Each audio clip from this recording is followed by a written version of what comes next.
cuando sean tentados, acuérdense de no decir Dios me está tentando. Dios nunca es tentado a hacer el mal y jamás tienta a nadie. La tentación viene de nuestros propios deseos, los cuales nos seducen y nos arrastran. De esos deseos nacen los actos pecaminosos y el pecado, cuando se deja crecer, da a luz la muerte.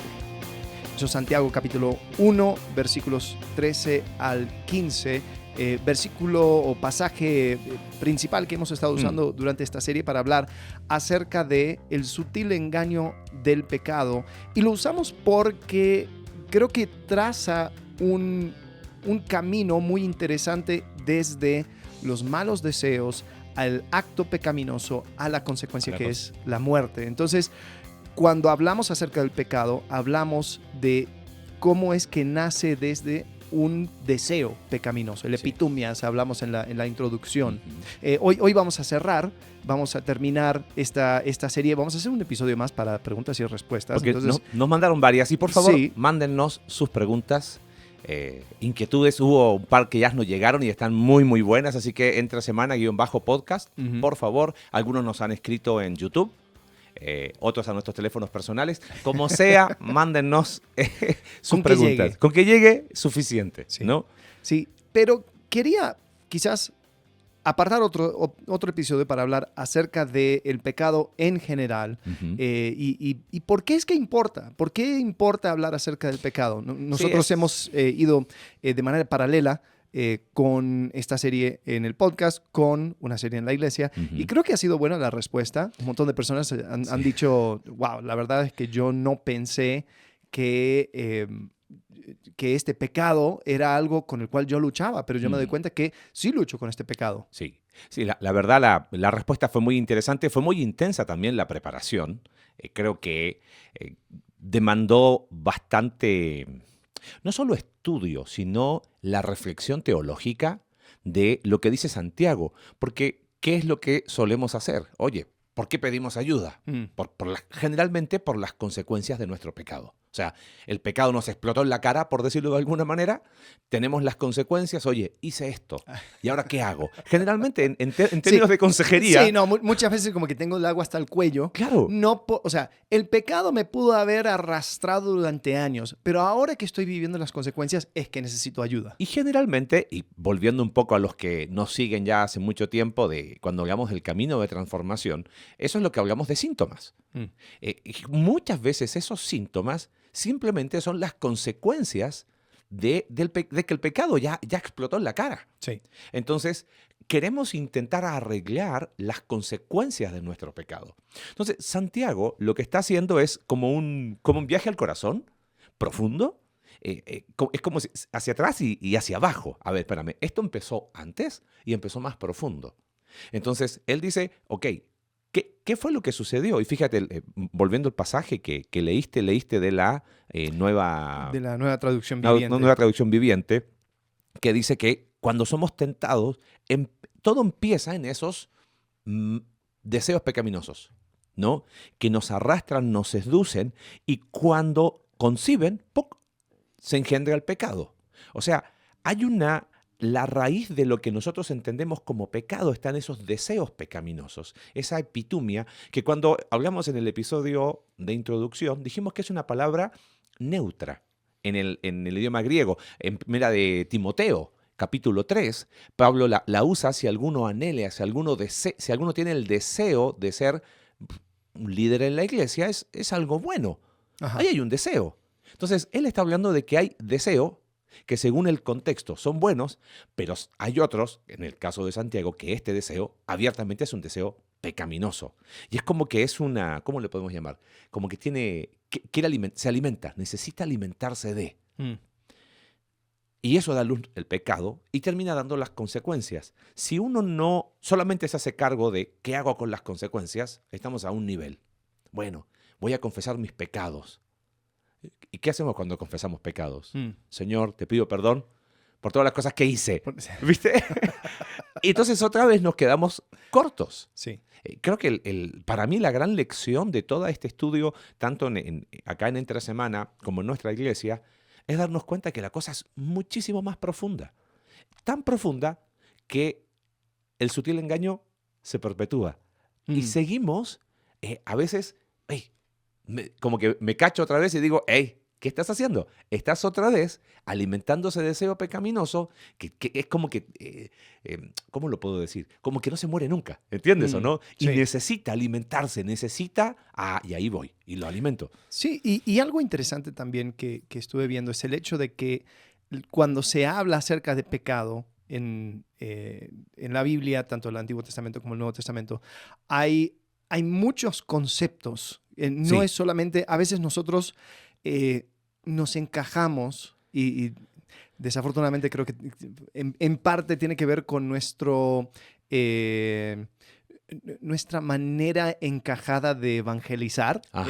Como ya memoricé los 5 pasos, digo, todo pecado nos separa de Dios. Claro. O sea, No hay pecado grande, pecado chico. ajá, sí, o hemos cerrado al blanco, Ajá. cada uno de nosotros no alcanzamos la gloria de Dios. Entonces, lo tiramos como que no llegamos a la perfección que demanda Dios. Y, a ver, no sé qué piensas acerca de eso, porque... Está mal. ¿eh? Está mal, eso es lo que pienso. Es que desarróllalo, porque está interesante. No íbamos a ir por acá, por eso es lo que me gusta de este espacio, que no podemos ir por donde queremos. Podemos pusimos ¿cómo se llama? Google Maps por una ruta sí. y nos fuimos por otra. Como que... Sí, o sea, el hecho de que cuando yo encajo el pecado como simplemente no llegar al estándar de perfección que establece Dios, entonces el partido, y hablamos acerca de esto en la introducción, o sea, el partido ofendido siempre es Dios y es como que Dios no saqué 100 en tu examen. Entonces, esa brecha entre el 100 y lo que rendí es pecado. O sea, eso es el pecado. El pecado es no hice lo que tendría que haber hecho. Y creo que hay que ampliar el sentido porque creo que tiene que ver no solamente con ir en contra de la ley, lo cual es un concepto. Hay traducciones de pecado, creo que es en griego anomia, sin ley. Sí. Entonces, habla acerca de pecado es anomia, Claro. es estar sin ley. Y bueno, ¿quién establece la ley? Lo establece Dios. En ese sentido, creo que hay un aspecto de pecado. Pero creo que amartia, el errar al blanco, no solamente tiene que ver con, pues no sacaste el 100 en el examen. Exacto. Tiene que ver con no estás cumpliendo el propósito por el cual fuiste creado. Es algo mucho más existencial. Y creo que cuando lo veo de esa manera, entonces estoy viendo, a ver, sería como, ¿viste los coches de lujo que dicen no le pongas gasolina barata? Ajá. porque se va a dañar, ¿no? O sea, no fue creado para este propósito. Entonces, una persona quizás ve y dice, pero es que la gasolina premium está más cara. Es que va a ser inconveniente. Es que en esta gasolinera solamente tienen ese tipo. Entonces, uno decide ir y poner gasolina del octanaje menor. Y después hay consecuencias. Ahora, no es como que, es que Dios puso una regla, en este ejemplo. Ajá. O sea, el dueño Sí. del coche puso una regla y yo no cumplí. No. Es que tú no estás cumpliendo el propósito por el cual fue creado la máquina en este caso. Entonces, amartia es errarle al blanco porque no entendiste el propósito. No es errarle al blanco por incapacidad, sino es errarle al blanco porque decido que ese blanco que me dijeron que era, no es. Es que, a ver, lo podemos dejar para el episodio de preguntas, el tema porque nos mandaron una pregunta respecto de naturaleza pecaminosa, que si tengo o no tengo, entonces ¿qué tengo? Epitumia, naturaleza, ¿qué es? Y vamos a meternos, es un rollo también de traducción. Pero creo que lo que dijiste tiene implicancias muy profundas. Voy a intentar organizar mis ideas.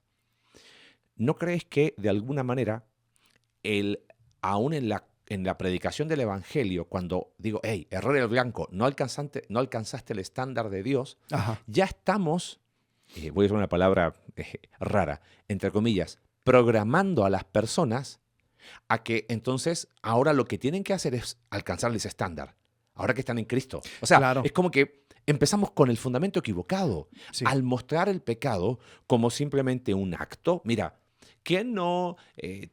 Hay muchas formas de predicar el Evangelio que han sido usadas por el Espíritu Santo, gracias a Dios, pero que miro atrás y digo, genera efectos a posteriori. Claro, o sea, O sea, has mentido, entonces mentido, eres un mentiroso. entonces eres un Has robado Nunca tiempo en tu mataste, trabajo. claro. Bueno, entonces eres Listo. un ladrón. Entonces Entonces- eres un mentiroso, ladrón, mereciendo la muerte. Entonces el concepto de pecado es una cuestión moral. Ajá. Por lo tanto, cuando ya estoy en Cristo, sigo enfrentando la lucha con el pecado, que es una realidad, porque dijimos, hemos sido salvos de la pena del pecado, pero la presencia del pecado está ahí. Entonces ahora estamos luchando contra ese poder y podemos enfrentar, va a seguir habiendo presencia de pecado, pero la invitación de Jesús es que podemos ser libres de ese poder esclavizante.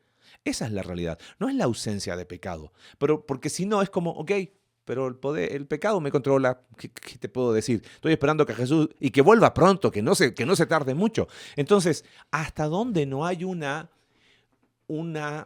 actitud y un abordaje de la problemática de pecado moral? Porque el primer fundamento que se puso cuando se compartió el Evangelio era exclusivamente moral y conductual. Claro. ¿Entiendes? Y mira, te soy sincero, yo creo que estoy saliendo de este desierto. Ok. pero por mucho tiempo, al empezar a ampliar mi idea, mi concepto de quién es Dios, de su propósito para con nosotros, que va mucho más allá que simplemente voy a ir al cielo cuando me muera y ya todos mis problemas Sí. se irán. O sea, tiene que ver con realizar ese destino para la humanidad que se encuentra en Cristo, que llegará a su cumplimiento cuando llegue Cristo. O sea, el ver la esperanza de esa manera más amplia, mucho más que estaremos tocando el arpa sobre una nube, Exacto. causó una crisis también para compartir el Evangelio. No, porque cuando Sí. yo lo hablaba en términos de tú no sacaste 100 en el examen y para eso, o sea, vas al lugar malo, entonces Dios vino y Él sacó 100 y va a regalarle su 100 a ti.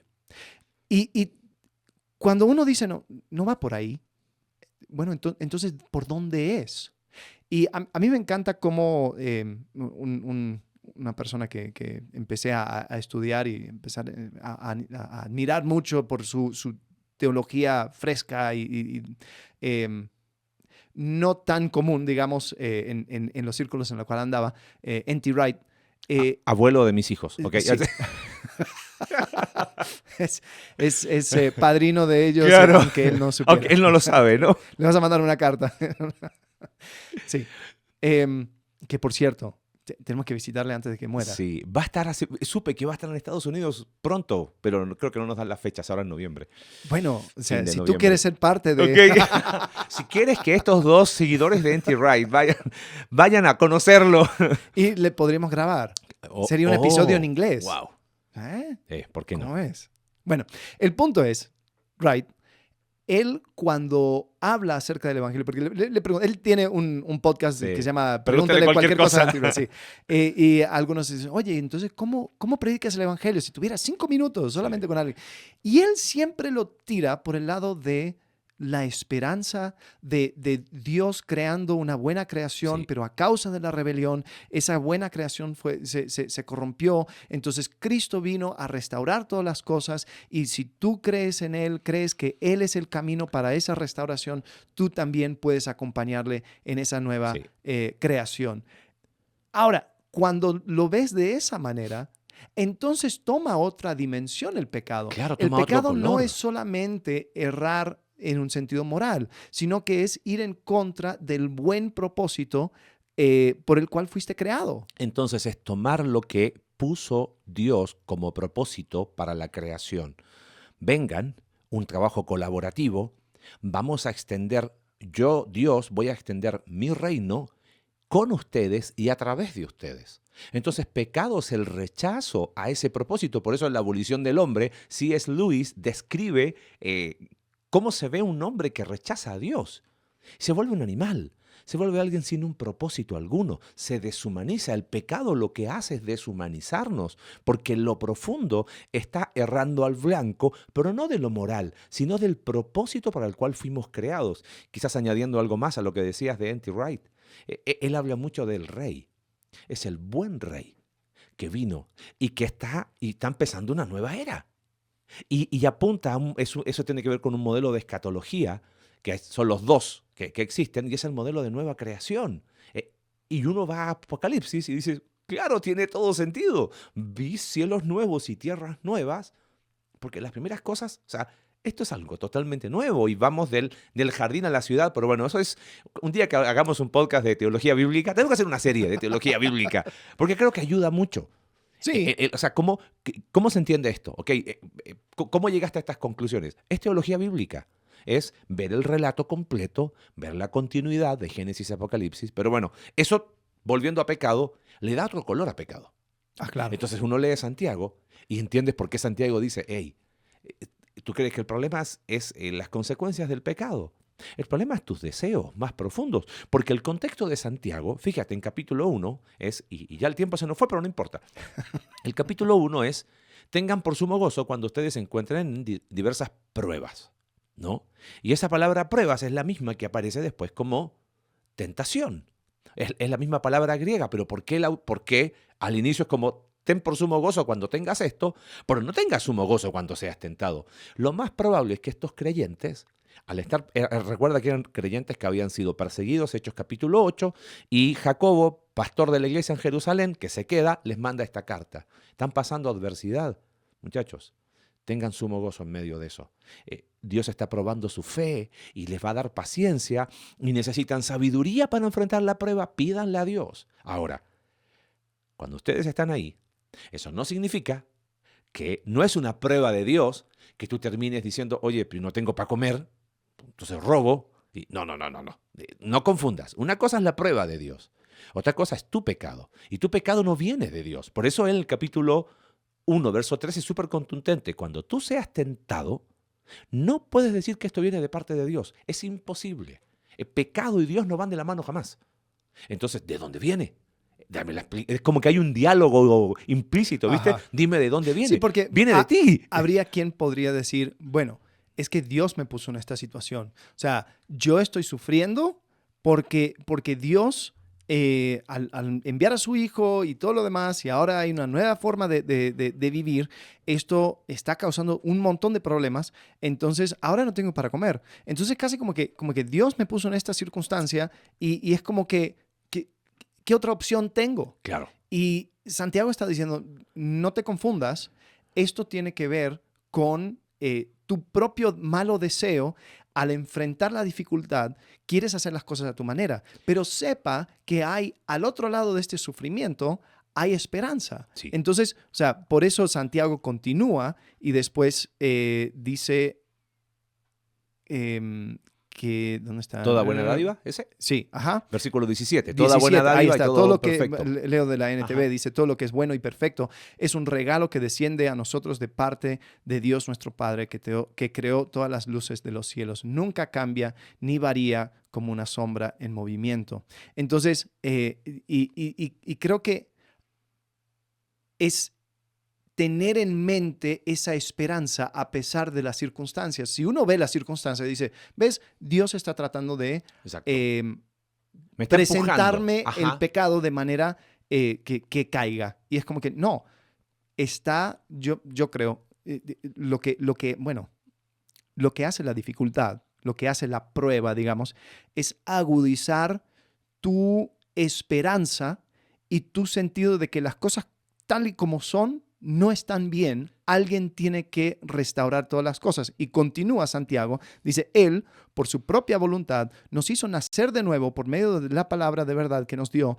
De toda la creación, nosotros llegamos a ser su valiosa posesión. Entonces, hay una mirada a una nueva creación, una nueva esperanza, una nueva... Todo es nuevo. Entonces, es como que entender de que toda la historia va en esta dirección, va a hacer que yo sea fiel al buen rey. Exacto. El no hacer eso es negar el propósito Sí. y vivir por el aquí y ahora. Ahora, muy, muy interesante porque es como que detrás de todo lo que está diciendo Santiago hay como narrativas que se están contando estos creyentes, ¿no? Hay historias. ¿Qué historias se están contando? Bueno, nos expulsaron, no queda otra. Miraban a los ricos, capítulo 5, y como que hay un contraste en el clímax de la carta, está en capítulo 3, donde ¿quién es sabio entre ustedes? Es como que había historias que se estaban contando estas personas, y creo que algo que pudimos aprender en esta serie, tanto la predicación que la hicimos coincidir con nuestra temporada de grupos y hacer los materiales, muchos los que estuvieron en grupo nos decían, dio para conversaciones, pero sobre todo de darme cuenta las historias que voy contándome para justificar mi pecado, pero obviamente no de manera burda, porque nadie es como, ay sí, yo he sido herido, entonces me consuelo con este. No, no son así, son el poder de las narrativas es tan increíble. Tú una vez dijiste cuando estudiamos Mateo, creo que Mateo capítulo 12 o 15, uno de esos dos, dijiste, sí, el corazón, sí, dijo Calvino, es una fábrica de ídolos, pero en realidad es una fábrica de narrativas. El corazón tiene la capacidad de contarse una historia. Y tú lo ves desde Génesis capítulo 3. Porque ¿cuál es la historia que se cuenta, que se cuenta Eva a sí misma? Yo fui engañada. Ajá. Y entonces Dios pero antes de eso, entonces lo que me dijo Dios no es tan así.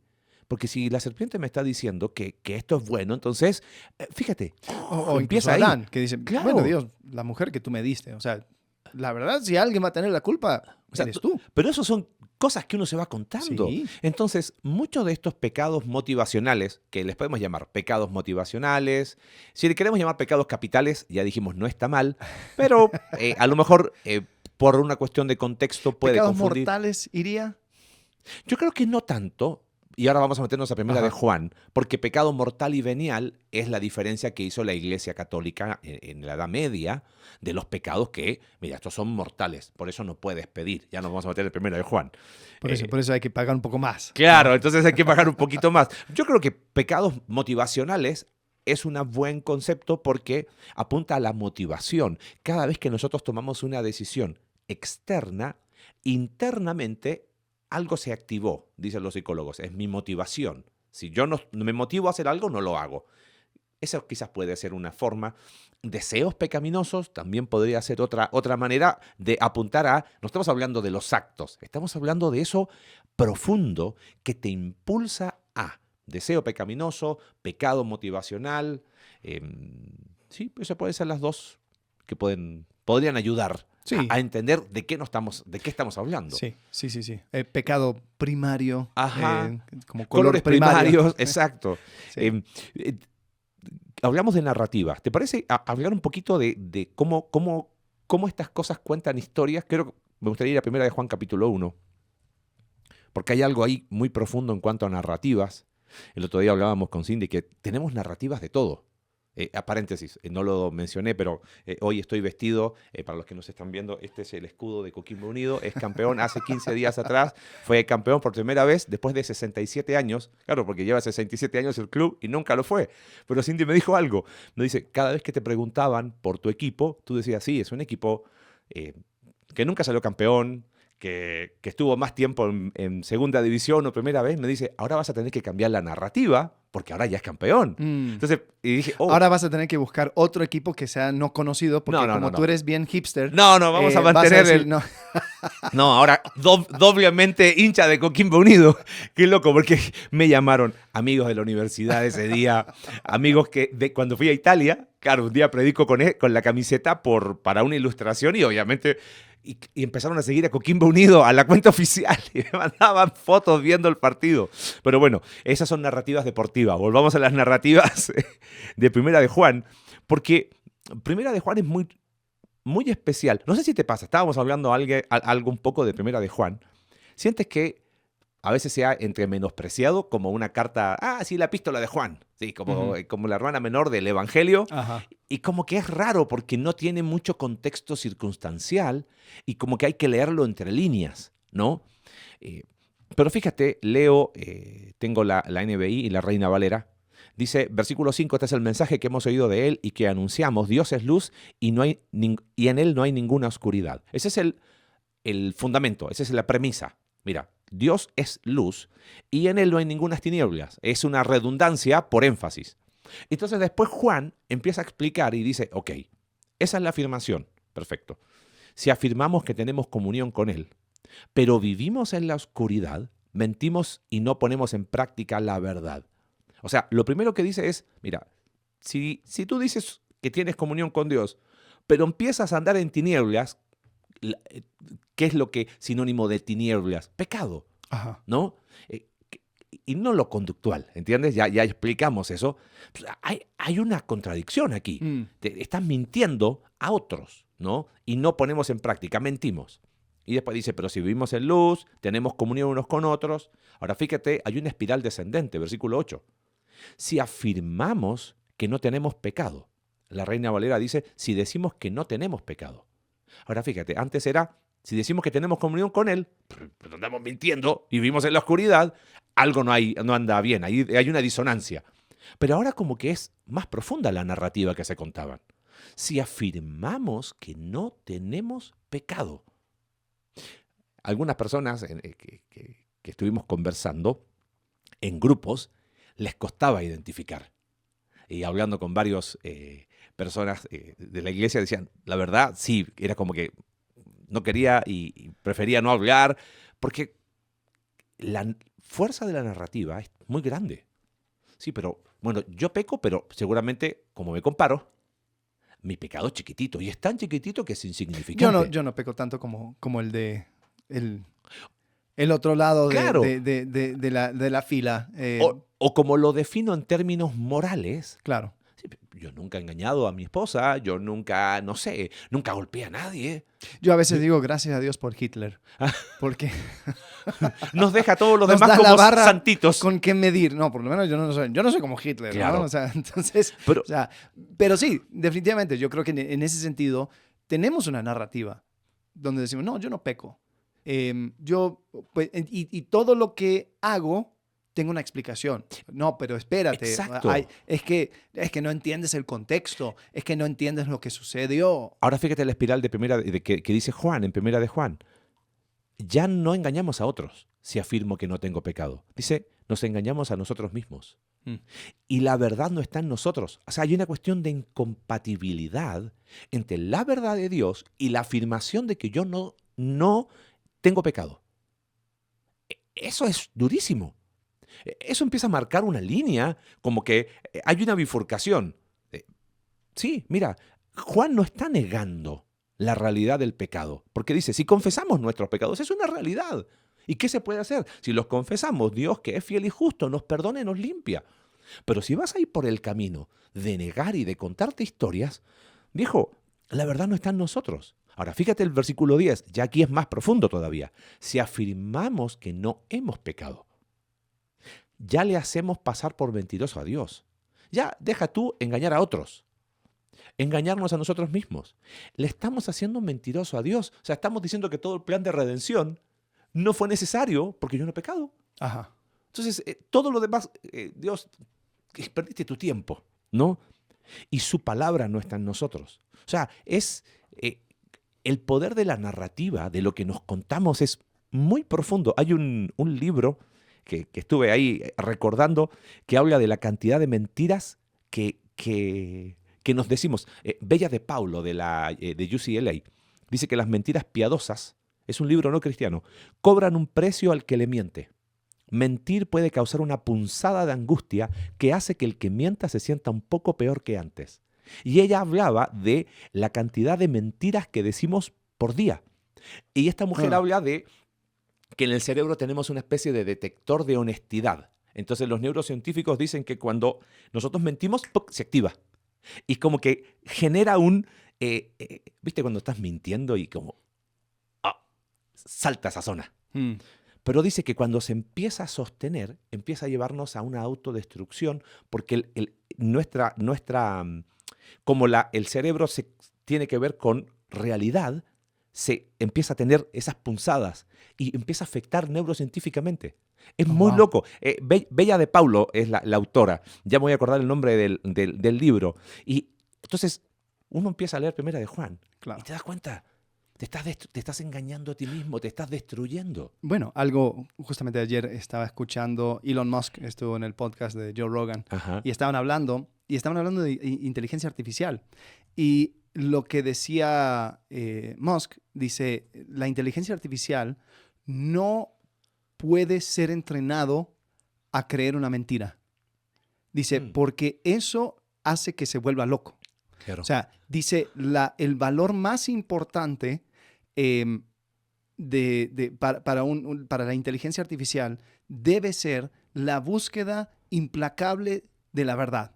Dice, porque cuando tú empiezas a poner, y dio el ejemplo, no sé si lo viste, salió medio controversial, cuando Google empezó a sacar una herramienta que hacía imágenes. Sí. Y cada imagen que sacabas, dice, ¿no? Quiero ver los padres fundadores de Estados Unidos, ¿no? Entonces, hazme una imagen de los padres de la nación, ¿no? Entonces, mostraba una mujer negra, un hombre asiático. Es como que, ¿por qué? Entonces ya los ingenieros fueron diciendo, bueno, es que nosotros a crear imágenes le instruimos a la inteligencia artificial que usaría personajes diversos, sea o no de acuerdo con la realidad. Entonces, Ahora, pero es interesante lo que dices, en el sentido de que nos empezamos a destruir cuando empezamos a sentar como verdad una mentira. exacto. Y lo están descubriendo ahora en la época de la inteligencia artificial. Dicen, la inteligencia artificial se empieza a destruir, a corromper cuando le haces creer una mentira. El libro se llama ¿Cómo y por qué mentimos? Y tiene, Bella de Paulo se llama, pero dice que hay una estadística de cuántas mentiras podemos llegar a decir por día. Y es como que cada 3 minutos, creo, algo así, hicieron unas investigaciones, mentimos. Pero lo que me llamó la atención es lo que acabas de decir. Dice, si la inteligencia artificial, aquí, en una conversación de 10 minutos, mentimos cada 3 minutos. Y que hicieron investigaciones que algunos mintieron 12 veces en 10 minutos. Wow. Muy, muy loco, porque ella se ha enfocado específicamente en eso. Encontré la cita en el libro del cuerpo lleva la cuenta de Van der Kolk. Tiene una frase que dice, la principal fuente de sufrimiento son las mentiras que nos contamos a nosotros mismos sobre nosotros mismos. Mira qué interesante. La principal fuente de sufrimiento. Entonces, piensa esto. Tú acabas de decir, cuando la inteligencia artificial tiene que hacer mentira, dijiste, se destruye, se vuelve loca. Sí, O sea, sí. Se corrompe. Se corrompe. Pero entonces, ¿qué pasa con nuestro cerebro?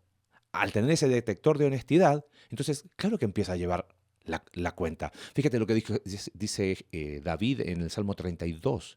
Mientras callé. ¿Y qué es eso? ¿Acaso no fue una mentira? Sí, claro. Se envejecieron mis huesos.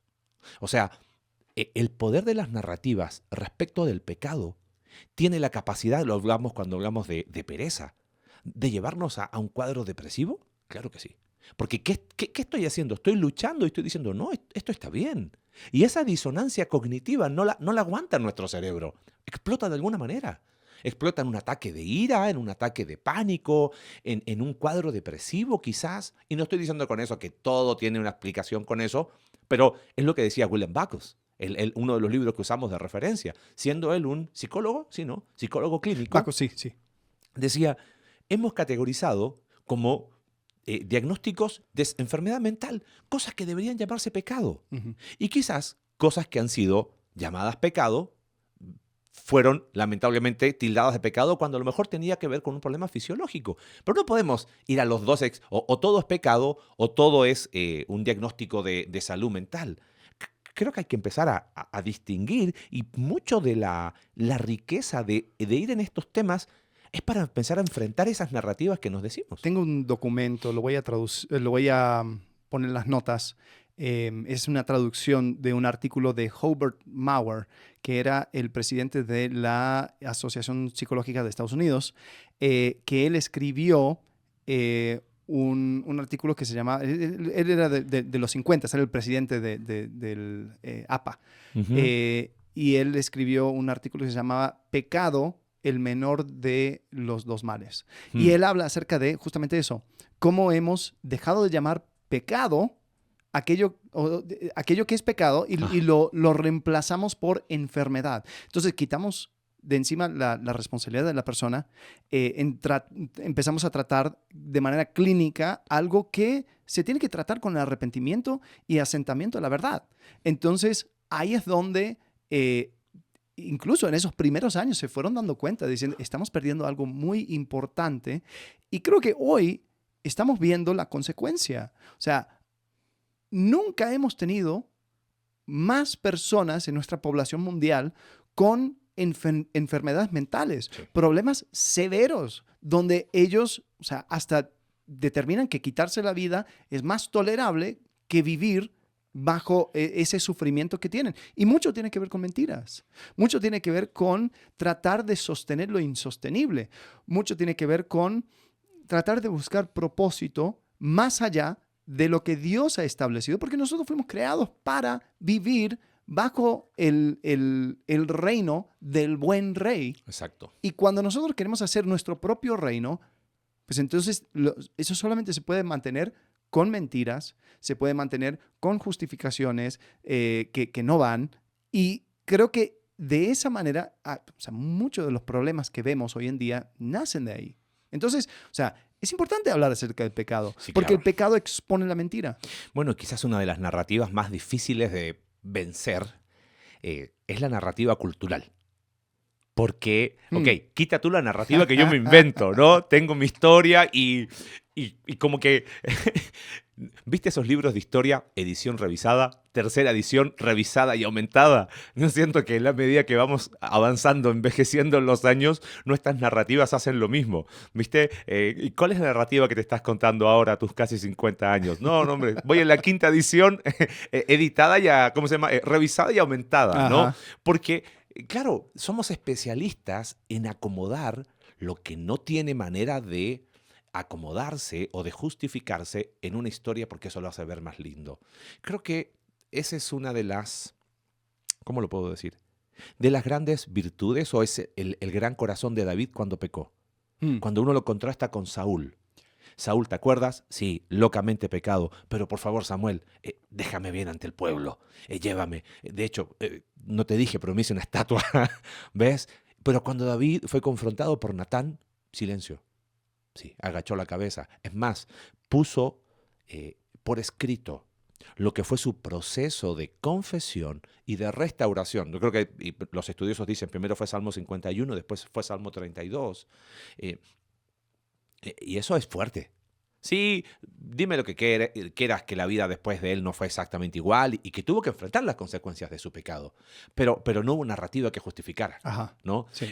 Ahora, hay una narrativa mayor que a lo mejor no tiene que ver conmigo como protagonista, pero una narrativa cultural, le hemos llamado también, ¿cómo es?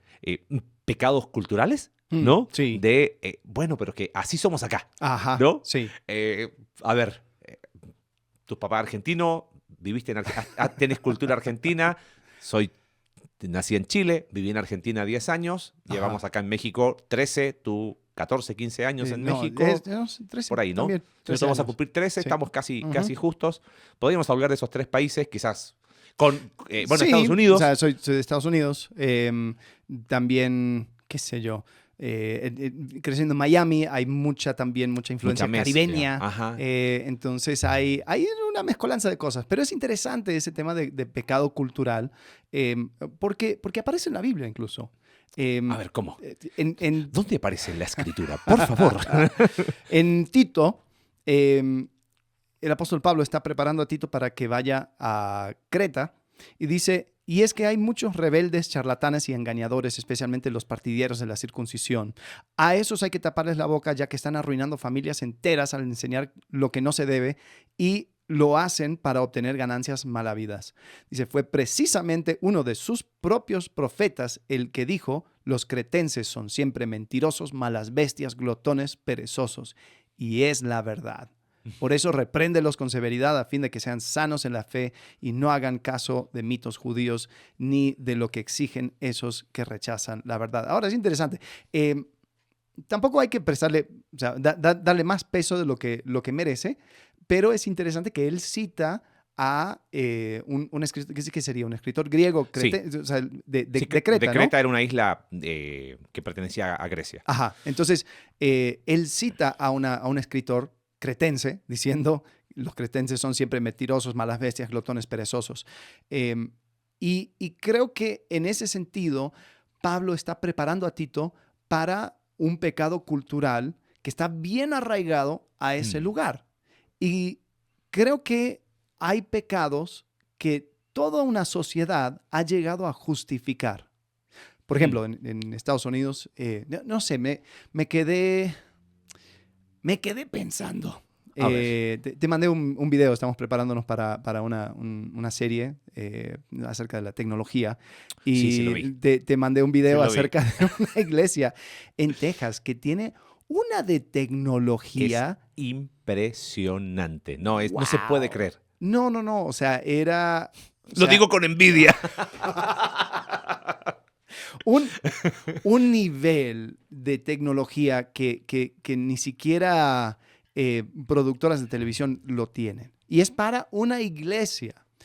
Y yo me puse a pensar, o sea, ojo, creo que hay un extremo donde dices, no, cualquier tipo de tecnología es mala, ¿no? Lo rechazas. No.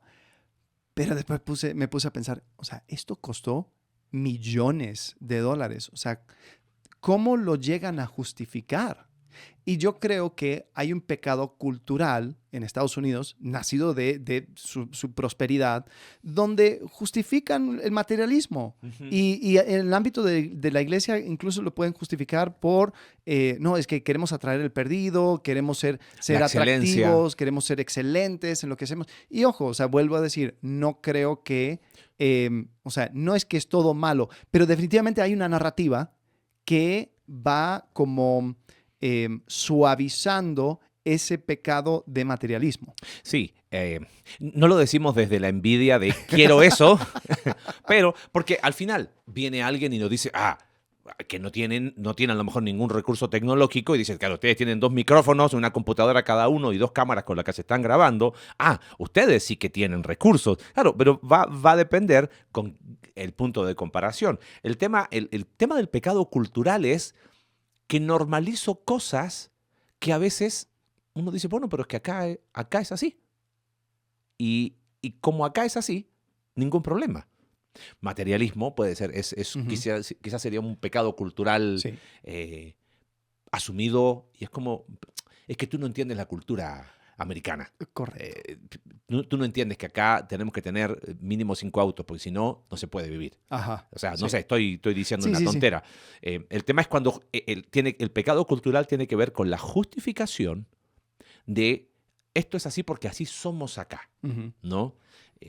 La ira. ira. ¿A dónde seguimos ahora? ¿No? O sea, por ejemplo, en Italia o lo que sea, no, es que nosotros, o sea, hablamos con las Claro. manos y nos gritamos, somos muy pasionales. Sí, pero espérate, mataste a una persona, Sí. un crimen de pasión. Sí, pero es que somos muy pasionales. Exacto, espérame, va. No, Bueno, eso no va. viviendo en Argentina, yo suelo ser un poquito frontal y muy directo, a veces bruto. Y eso me trajo problemas en Chile, porque la sociedad chilena y la sociedad mexicana es muy similar. Ajá, sí. O sea, se parecen Ahora un poquito. vamos a ser controversiales. Sí, se parecen un poquito. Viviendo en Argentina no me sentía tan mal, porque dije, de aquí soy, ¿no? Acá somos todos frontales, directos, pero muchas veces detrás de la frontalidad había bruteza, había, no me importa. La benignidad no entraba ahí, y la benignidad no es cultural. O sea, no estoy hablando del, quisiera por favor. No estamos hablando de cambiar a lo mejor una cuestión que es, acá somos así. Sí, loco, pero el fruto del Espíritu Santo es amor, gozo, paz, paciencia, es benignidad. Y benignidad se traduce como excelencia moral en el trato. Entonces, pero acá somos así. Si te gusta, bien. ¿Y si no? Y Madura. si no, claro. Entonces, hay algo de pecado cultural ahí Sí. que del otro extremo es lo que pasa en Chile y es lo que veo acá en México, de mejor prefiero no decirte nada. Bueno, el chileno ha evolucionado ahora a un orgullo por ser el menos malo de la región. Claro. Entonces, ahora me van a respetar. Antes me pisoteaban, ahora me respetan. Entonces, ahora te digo las cosas y no me importa nada, porque tengo el derecho. Entonces, como que pasaron de ser una cultura que no decía las cosas de frente, quizás mucho por pereza, de, ay, sí, pero es que a un poco de orgullo y mezclado según la generación. Bueno, o sea, creo que en Sudamérica está el pecado cultural, entre muchos, tiene que ver con la cancha. Hay una permisibilidad que se da dentro de un contexto de fútbol que no se da en otro lado. Ahora, yo no estoy hablando, ojo, no estoy hablando de la pasión, no estoy hablando de ser intensos, no, estoy hablando de ser fanático de sí, tu no. club y No. venir a grabar con tu camiseta. Estoy hablando de groserías, Exacto. estoy hablando de malas actitudes, Y están los golpes. de ser vengativo, Claro. de ser violento, que no tiene nada que ver con la cancha, pero después cuando uno pregunta, ¿y qué pasó ahí? No, bueno, es la pasión. No, pasión nada, es el pecado que tú has normalizado, que has pensado, o sea, sacas más doctrina de Maradona que de la Biblia y dices, no, es que la pelota no se mancha. Sí se mancha. Claro. O sea, en la cancha sale lo que tienes en tu corazón. Sí. O sea, no vengas con que, no, lo que sucede en la cancha queda ahí. No, lo que sucede en la cancha es lo que estaba aquí, exacto, en tu corazón. Entonces, ahí es donde también, o sea, en Sudamérica se ha normalizado muchísimo, un montón de cosas que no deberían normalizarse. Entonces, o sea, creo que ese es otro elemento de pecado cultural. Y es curioso porque el pecado cultural no se ve. No, porque como lo he normalizado. Está normalizado, está expandido y está justificado. Y al extranjero, tú no entiendes. Ajá. Entonces, descalifica a cualquiera que a lo mejor quiera hacer una observación porque tú no entiendes. Claro, o sea, a mí me pasó. O sea, yo hablando con personas aquí diciendo, oye, sería bueno para tu crecimiento quizás salir de tu casa. Creo que hay elementos donde hay mucho control, hay dinámicas no sanas dentro de la familia. En México, la virtud cultural es la familia. Entonces, sí, todos hablan, no, porque la familia, estamos todos unidos, nos encanta la familia. Incluso en Estados Unidos, cuando hablan acerca de no, queremos lanzar esto a mercado mexicano, dicen, no, tenemos que incluir la familia. La familia, tiene que ¿no? ser una foto porque con es la un familia, valor cultural. Es un valor cultural, ¿no? Pero hay un vicio cultural también, claro, que tiene que ver con la familia y es control, es toxicidad, es un montón de cosas. Entonces, endiosamiento de la mamá. Ah, claro, sí. Lo que dice la mamá, el matriarcado a la enésima potencia. Estamos perdiendo toda nuestra audiencia. No se preocupen. Pero... Oye, estoy viendo que nos dejaron de seguir chilenos, argentinos, ahora mexicanos. Gracias por los de Brasil que no... los que hablan en español, portuñol nos siguen. Pero tengo un punto. Cuando yo estaba hablando con esta persona diciendo, creo que lo mejor sería que empezaras a vivir solo. O sea, van a haber ciertas lecciones que solamente en ese ámbito vas a aprender antes de casarte, antes de continuar con tu vida. O sea, aprende a vivir solo. Y cuando llegaron los papás a hablar conmigo, una de las cosas era, es que tú no entiendes. O sea, eso es muy norteamericano. Es que tú, con tu cultura, es que no aprecias ese cariño que nosotros tenemos, los latinos. Y era como que yo no te estoy hablando acerca de costumbres. No. Te estoy hablando del crecimiento de la persona. Entonces, ¿qué es la frase cultural que tapa? Hija, tú te vas de casa casada. Porque si no, no. La niña tiene 40 años, 50 años, pero como no se casó, no se va de casa de los papás, teniendo la independencia económica para hacer su vida como debería hacerlo. Entonces, se tapa con un protección, con un... No, las cosas se tienen que hacer bien. ¿Bien según quién? Uh-huh. O sea, y cuesta, y no lo vemos, y es como, ustedes porque son extranjeros, ustedes porque se fueron de su país y están en otro país y no tienen ese calor de hogar que es nuestro. Lo que quiero es control, y quiero tener a mi niña hasta los 50 años como el papá, decidiendo en ella y proyectando en ella o en él sus sueños, sus frustraciones. Y ese es un pecado cultural.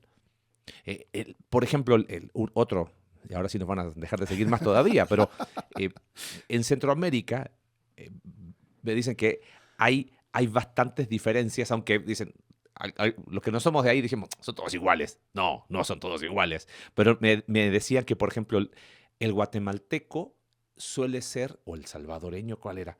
Más directo que uno que el otro. Entonces, como que aquí creo que el guatemalteco es un poquito más directo No, o al revés. yo creo que el salvadoreño. El salvadoreño, sí, El así era. guatemalteco Es vueltero, sí, ahora sí. sí. Es así, porque Sí. ahora me estoy acordando quién me lo dijo, es salvadoreño que vive en Guatemala. Me dice, no, el salvadoreño es como que va directo, pero el de Guatemala, y decía mucho, y él, esta persona trabajando en Guatemala ya muchos años, tiene que ver mucho con cuestiones culturales, mayas. Sí. Claro, entonces uno después dice, tiene toda la razón.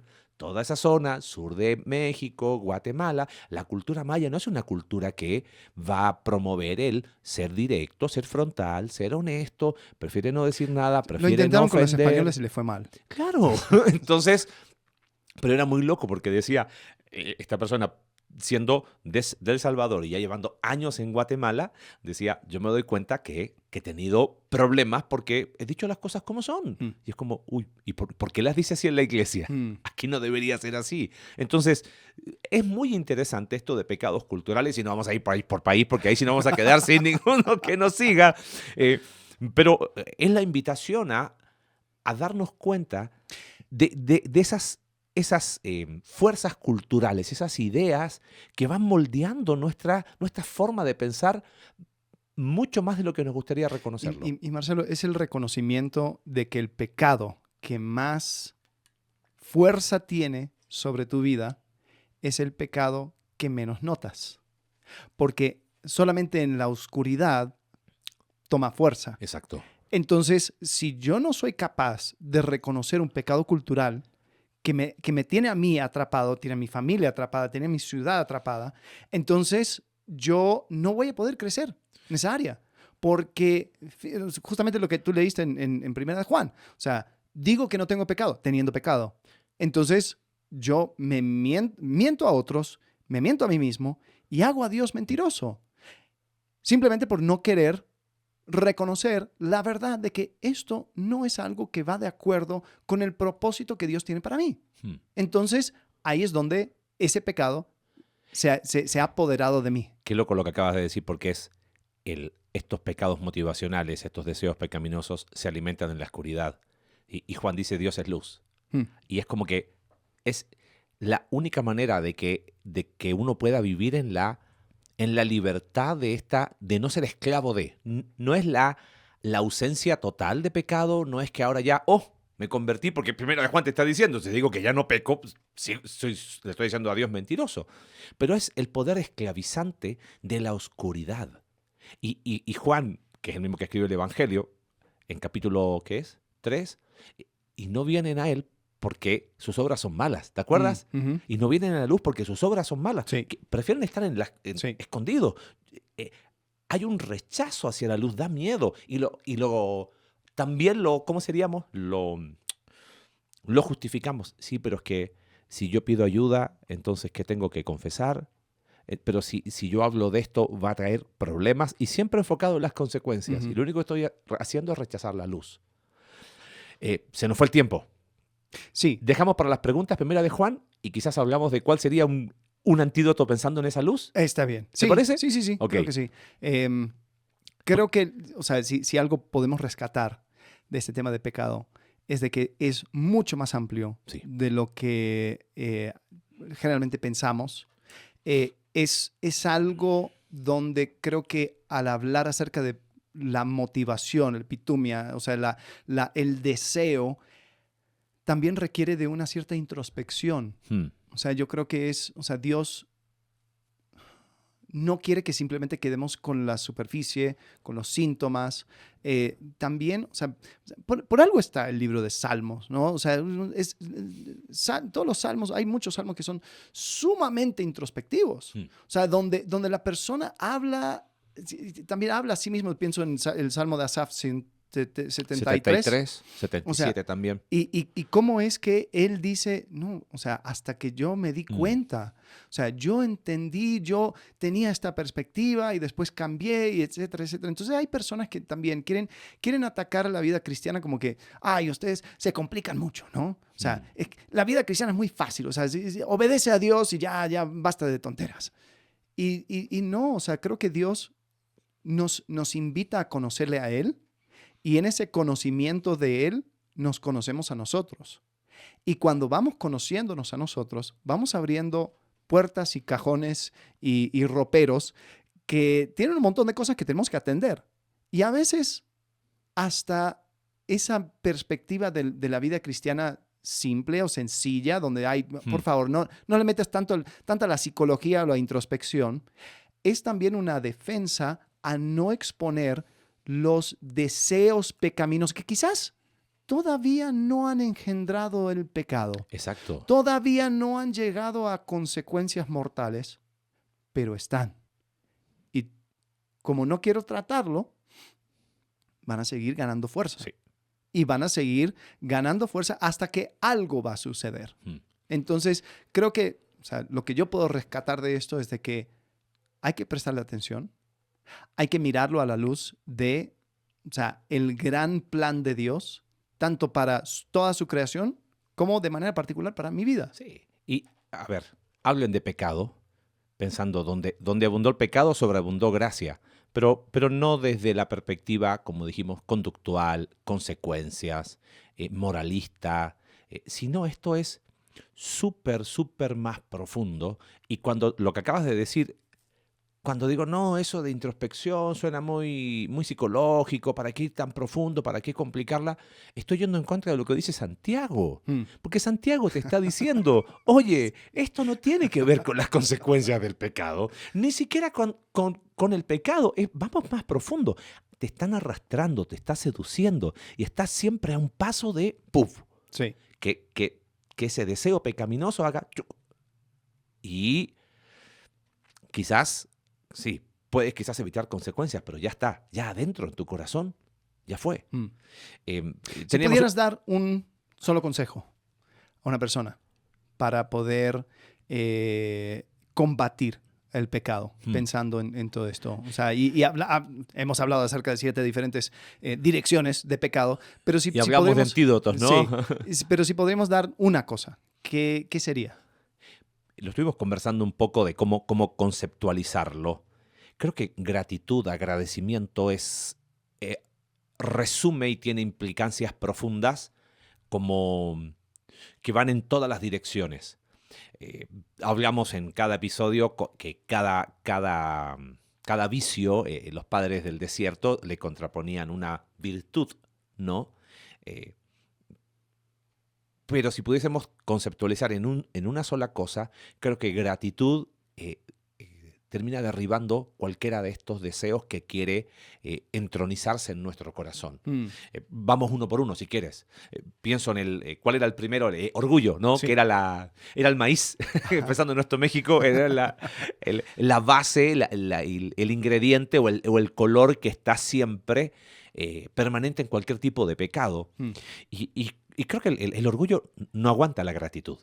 Porque cuando hay agradecimiento estamos reconociendo que Dios es dador de todo lo que leíste de Santiago 1:17, sí. Toda buena dádiva, todo don perfecto viene de Dios. Y si Él es el dador, voy a agradecer y voy a dejar, por lo tanto, de tener esa inclinación constante a redefinir lo que es bueno y lo que es malo. Porque si acuérdate, ¿cuál era la raíz del orgullo? Era, yo defino lo que es bueno es malo para mí, porque me parece que lo que dijo Dios no era tan así. Pero si yo estoy convencido de que lo que viene de Dios siempre va a ser bueno y lo agradezco, la tentación de querer redefinirlo empieza a disiparse.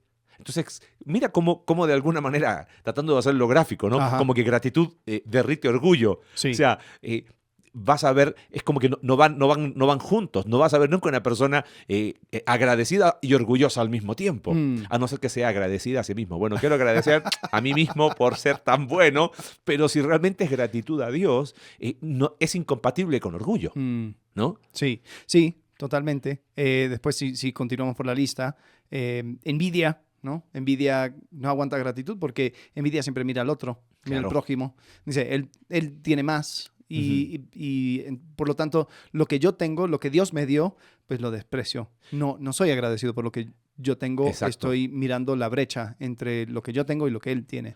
Como Entonces, envidia siempre te apunta a mirar a otros, gratitud te apunta a mirar a lo que tienes en la mano. Ajá. Y tenemos más de lo que nos gustaría reconocer. Mm, Pero si yo dejo de mirar al otro, pero lo dejo de mirar cuando hay gratitud. sí. Ira. Ira no aguanta gratitud porque, acuérdate que hablamos cuando dijimos ira, la narrativa es yo me merezco esto. Ujú. Y no solo me merezco, yo me tengo que defender. En la ira yo Y me si tengo alguien que... me lo quitó, yo tengo que tomar venganza. Exacto, y como sea, porque es mi derecho. Entonces, pero si hay gratitud, no hay manera de que la narrativa de yo me lo merezco, de tomar justicia por mis propias manos, sino que la gratitud me lleva inclusive a confiar Mm, en que su justicia es mayor que la mía. claro. Y agradezco porque Él es más justo que yo, agradezco que Él ve lo que yo no veo, y agradezco que a lo mejor, aunque no lo entiendo, Mm, sé que Él es más justo que yo. Entonces, eh, se van a meter con Él, no ujú. conmigo. Y eso Sí. es peor. Sí. Avaricia también tiene que ver con acumular cosas y mucho tiene que ver con una sensación de inseguridad porque no tengo Mm. las cosas. Entonces, cuando soy agradecido, es interesante, ¿no? O sea, Pablo habla acerca de teniendo sustento y abrigo, ¿qué? ¿Cuál es la palabra? ¿Conforme? Contentos. Contentos. Contentos. O sea, y hay una actitud de agradecimiento, o sea, teniendo simplemente lo justo, porque reconozco que toda buena dádiva y todo don perfecto viene de lo alto. Entonces, yo reconozco la fuente de lo que necesito, viene de Dios. Entonces, el agradecimiento también puede ir en contra o resistir a la avaricia. Y hablábamos de que la avaricia también se combatía con generosidad, Ujú. pero ¿qué alimenta la generosidad? Claro. La alimenta la gratitud. Oye, Señor, yo agradezco que tú has sido generoso. ¿Cómo yo no voy a ser generoso? O sea, la generosidad no se alimenta de mi orgullo. Sí. Porque hay gente que puede ser orgullosamente generosa externamente, Ajá. pero esa no es la verdadera generosidad. Sí. Eso se llama... Clientelismo. sí, o ¿cuál es la otra palabra? Cuando alguien hace beneficencia. Beneficencia, sí. Y sí, mira, oye, Pero a mí, tipo o de- sea, eso viene del tiempo de los romanos. O sea, Claro. yo soy el patrón, Exacto. entonces mi Ahí viene el generosidad cliente. muestra cuánto dinero tengo, Sí. cuán poderoso soy. Entonces yo te puedo sostener, entonces mi generosidad simplemente apunta a mí. Sí. Pero cuando la generosidad nace del agradecimiento, entonces estoy diciendo, yo he recibido, yo te doy. Sí. Entonces, eso permite que tú seas el medio por el cual seas bendición y no seas, sí, porque correctamente lo que tú dices, si la generosidad nace de tu orgullo, simplemente estás reemplazando un pecado por otro, Exacto. ¿no? Pereza. Habíamos definido pereza como la resistencia a lo bueno que Dios nos da. Ujú. O sea, es como, no, es insuficiente, entonces, ¿sabes qué? Me cruzo de brazos. Pero gratitud no resiste pereza, o pereza no aguanta gratitud, porque en vez de resistirme a lo bueno que Dios me da, aprecio lo que Él me da. Claro. Entonces, como Él me da lo que necesito, segunda de Pedro capítulo 1, todo lo que necesitamos para vivir la vida y la piedad, entonces, ¿sabes qué? Me hago responsable. Sí. Sí, y no solamente me hago responsable, sino que también creo de que el regalo de Dios, dice en, ¿dónde es? En Eclesiastés, la bendición de Dios es la que enriquece, no añade tristeza con ello, Ajá. en Proverbios. Sí, proverbios. Proverbios. Bueno, o sea no es que Dios te va... Había una práctica, creo que en Tailandia, donde regalaban un elefante blanco, todavía se conoce ese término. Entonces regalaban el elefante blanco a una persona que odiaba. porque era un símbolo muy apreciado, pero te dan el elefante blanco y el tipo dice, ¿y ahora qué voy a hacer con el elefante blanco? O sea, no lo puedo usar, lo tengo que alimentar, no me sirve de nada, simplemente termina siendo un costo. Y creo que la pereza mira el regalo de Dios así. Pero cuando yo lo recibo con agradecimiento, estoy diciendo, ok, esto viene con una responsabilidad. Claro. Pero Dios también se va a encargar de darme lo que necesito para poder llevarlo a cabo, Exacto. llevar a cabo esta gran responsabilidad. O sea, si Dios me regaló una familia, sí, pero ahora tengo que encargarme de una familia. Entonces, es decir, está bien, Dios me va a dar todo lo que necesito. Sí. Entonces, resista la pereza. Creo que resista la lujuria también, porque uno no puede ser lujurioso y agradecer a Dios. Exacto. O sea, no es puede imposible. Decir, Dios, gracias por tu bendición. Sí. Gracias por esta experiencia que acabo de vivir. Gracias por apreciar la belleza. No. Y de alguna manera, cuando hay gratitud a Dios por una... decíamos que lujuria, el sutil engaño de la lujuria es que nos hacía ciegos a nuestra verdadera necesidad, que es la intimidad. Uh-huh. Ahora, cuando yo entiendo que fuimos creados para la intimidad con Dios como sus hijos, lo que brota de mi corazón va a ser gratitud, pero total. O sea, Dios me quiere conocer y me da la oportunidad de conocerle y tienen una relación de padre a hijo única, increíble. Soy su hijo. Y estoy confiado, puedo convivir con un Dios santo, que cuando leo toda la narrativa bíblica es como, antes daba miedo la santidad y ahora la santidad me transforma y me permite transformar mi entorno. Entonces, ¿cómo entra lujuria ahí? No claro, entra. Es como que el atajo que ofrece la lujuria se va cuando hay gratitud de entender el privilegio que tenemos de intimidad. Sí. Y como tú dijiste, no soporta la gratitud. Ajá. O sea, es incompatible. Sí. Y después, por último, la glotonería. Creo que hay un elemento de gratitud, es también reconocer el límite. O sea, es decir, agradezco a Dios por lo que me ha dado y no miro lo que no me ha dado. Exacto. O sea, es decir, tengo suficiente, no necesito más.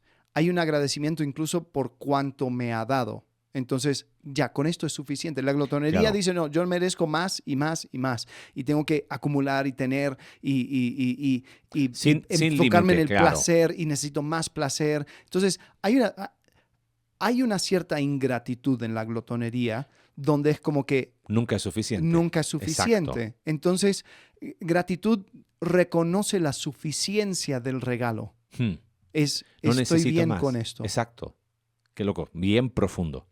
Bueno, teníamos pensado hoy día hablar de primera de Juan capítulo 5 porque fue de las primeras preguntas que nos llegaron cuando lo mencionamos, del pecado de muerte. ¿Y cómo Ajá. es eso del pecado que no es de muerte? Que para las preguntas, próxima semana. Próxima semana. Ahí entonces, envíanos tus preguntas. Si tienes alguna, si tienes una duda, si tienes una queja, si tienes una inconformidad, si te dices, no fue tan así, oye, el pecado cultural de mi país no es eso, no es así, no lo claro. toques, ¿no? Ahí puedes contactarnos. Sí. Estamos en Instagram, estamos Ajá. ahora con los videos, hay un poco más de movimiento. Sí, hemos recibido lindo retroalimentación sí. de, oye, gracias, porque alguien me dijo, no, yo soy súper visual y era como, o sea, qué aburrido solamente oírlos, ¿no? Es lo que hay, no hay más que estos rostros, sí. pero gracias porque hemos podido hacerlo de esta manera. Y sí, compártanlo con otros. La verdad, no monetizamos con esto, no estamos buscando desarrollar una marca propia, pero pronto se viene la playera de Coquimbo Unido campeón entre semana, ¿no? Pero, o sea, simplemente queremos compartir y ha sido una experiencia después de... Vamos a cumplir en enero 6 años. ¡Oh, wow! Eso hay que celebrarlo. No, pues sí. La verdad que sí. Así que gracias por seguirnos, compartan con otros. Y nos vemos próxima semana, episodio de preguntas, para cerrar esta serie de Sutil Engaño. Muy bien. Hasta luego. Gracias. Gracias por acompañarnos en un capítulo más de Entre Semana. Si quieres ser parte de este proyecto y apoyar financieramente para generar más recursos para tu crecimiento espiritual, en la descripción del episodio está el link para poder realizarlo. Recuerda que puedes seguirnos a través de nuestra página web icv.mx/entresemana y puedes enviarnos tus preguntas a entresemana@icv.mx y en X, entresemanacv. Ayúdanos a difundir este contenido dejándonos tu valoración en tu aplicación de podcast favorita.